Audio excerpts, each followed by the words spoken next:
जो दबलेला आहे त्या सगळ्या वर्गाचं साठी अण्णाभाऊंनी साहित्य लिहिलेलं आहे.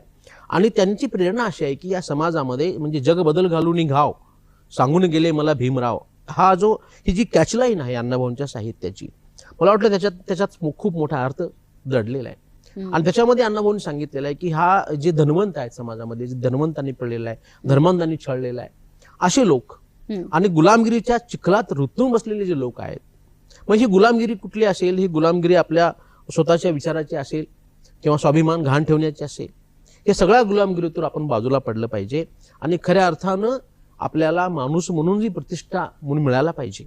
भारतीय संविधानाने जी मूल्य दिलेली आहेत, स्वातंत्र्य, समता, बंधुता, न्याय, धर्मनिरपेक्षता, समाजवाद, मला वाटतं या संपूर्ण मूल्यांचा आविष्कार आपल्याला अण्णाभाऊंच्या साहित्यामध्ये दिसतो. अगदी खरंय. जसं आता ह्या कार्यक्रमात आपण बघितलं की विचारांची गुलामगिरी झुगारून द्या आणि एक माणूस म्हणून जगा, इतका मोठा संदेश अण्णाभाऊंच्या साहित्यातून आपल्यापर्यंत येतो आणि अजूनही आपण त्याच्यातून शिकत राहतो. सर, तुम्ही इथे आलात आणि अण्णाभाऊंचं एवढं मोठं विपुल साहित्य आहे, पण त्यातले अगदी बारकावे आमच्यापर्यंत आम्हाला सांगितले, आपल्या प्रेक्षकांपर्यंत पोहोचले, त्यासाठी खरंच खूप खूप धन्यवाद. धन्यवाद.